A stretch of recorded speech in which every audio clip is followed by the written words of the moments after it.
आपण संडासला वेगळ्या चपला आहेत, आपल्या स्वयंपाक करणाऱ्या महिलांना वेगळ्या चपला आहेत. आपला पृथ्वीशी कुठेच संबंध नाही. त्यामुळं जर आपल्याला बल्ब लावायचे असेल तर त्याला सुद्धा प्लस आहे मायनस आहे, त्याला सुद्धा म्हणजे ऋणभार आहे धनभार आहे, तरच ती लाईट लागते. तसं आपल्याला त्याच्यापासून अर्थिंगच मिळायला तयार नाही कसल्याच प्रकारचं. त्यामुळे हे काय ऐकायच्या सुद्धा अगोदर म्हणजे हे मला पहिल्यांदाच आवडलेले आहे. त्याचं काय म्हणजे मला माहिती आहे हे अतिशय चांगलं आहे आणि या प्रॉडक्ट काय एवढा काय त्याच्यात एवढी काही किंमत नाही त्याची. आपण जर साधं डायग्नोसिसला कुठेही गेलो 4-5 हजार रुपये तर सहजच आहे. आता काय कुठे गेलं कुठलाही डॉक्टर तुम्हाला सांगतो गेलं तर लगेच रक्त तपासल्याशिवाय कागदच हातात घेत नाही. मग तिथं गेल्यानंतर त्या लॅबोरेटरी असते, त्या लॅबोरेटरीमध्ये पांढऱ्या पेशी बघा, तांबड्या पेशी बघा, त्याचं किती HBP आहे, त्याचं हिमोग्लोबिन किती आहे बघा, हे बघा ते बघा, शुगर बघा, असं सगळं प्रकार केला आणि मग त्यात आपल्याला समाधान वाटतं. ठीक आहे 10-5 हजार रुपये आपण घालवले काय वाटत नाही, ठीक आहे काहीतरी आलं.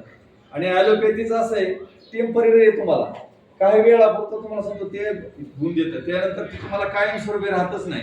आता आयुर्वेदिक असं आहे की आपल्या गावऱ्या बाहेर गेल्यावर त्याचा गुण येईल, ते कधी मिळणार आणि काय. आयुर्वेदाचे ते अगोदर तर त्याचं निदानच होत नाही आयुर्वेदाचं. एका रोगाला अशा कितीतरी हिस्ट्री आहे, ती झाल्यानंतर त्याचा कुठेतरी त्याचा नियम लागतो बाणाचा किंवा ठीक आहे ही तोपर्यंत आपलं आयुष्य संपून जाईल, आपल्याला कधी मिळणार आहे ती. मग हे सगळ्यात महत्वाचं मूळ जे आहे ते ही रक्त अभिसरण हे आपल्याला सगळ्यात महत्वाचं आहे.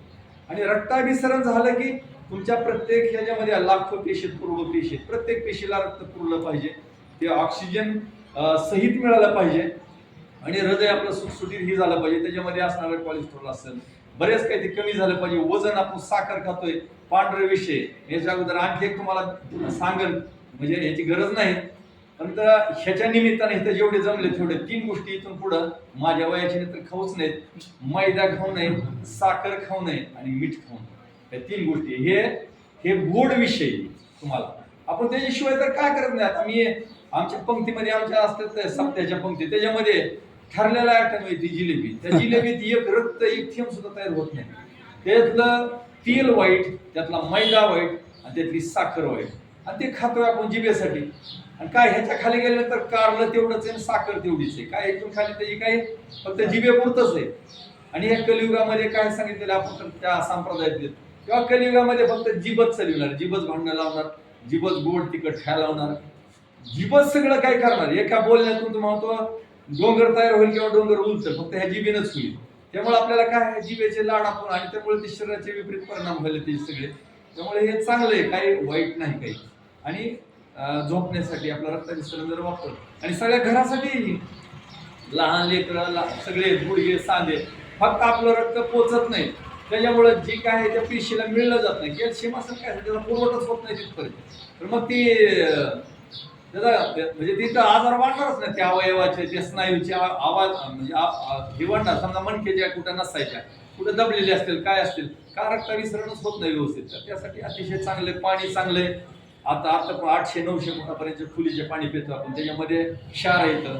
ते क्षार झालं की किडनी स्टोन वाढायला लागलाय. काय त्या सोप्या गोष्टी आहेत का. मग बाजारामध्ये सगळं अन्नधान्यामध्ये मिसळले ते चांगलं नाही. आपण पालकाच्या भाज्या खातो त्यामध्ये कितीतरी लोह आहे, तेच लोह कुठंतरी जमतंय. हे पाणी 800-800 फुटापर्यंत खोलचं पाणी ती पाणी पितोय, कुठंतरी त्या किडनीमध्ये कुठंतरी स्टोन तयार होतोय. मग ते किडनी स्टोन पुन्हा परत म्हणलं तर त्या ह्यानं काढायचे, ते का सोपं आहे का. एक वेळेस किडनीला ते जर झालं तर तोच पुन्हा तेच करावं लागतंय, खर्च वाढतोय. तरी 8-10 हजार रुपये काही एवढे नाहीत, एवढंच सांगेन मी.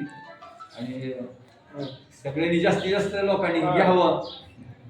ठीक आहे, आता हे सुडके साहेब आहेत आमचे, ठीक आहे. आता जरी कोणाची कुवत नसेल आम्ही मागवू शकतो, आम्ही त्यांच्या माध्यमानं आम्ही म्हणजे आता आमच्याकडे सोयाबीन हे सोर्स आहे पैशाचा आहे. आम्ही काही इकडे काय कुणी नोकरदार नाही, कुणी आम्हाला अर्निंग सोर्स तेवढाच आहे आम्हाला.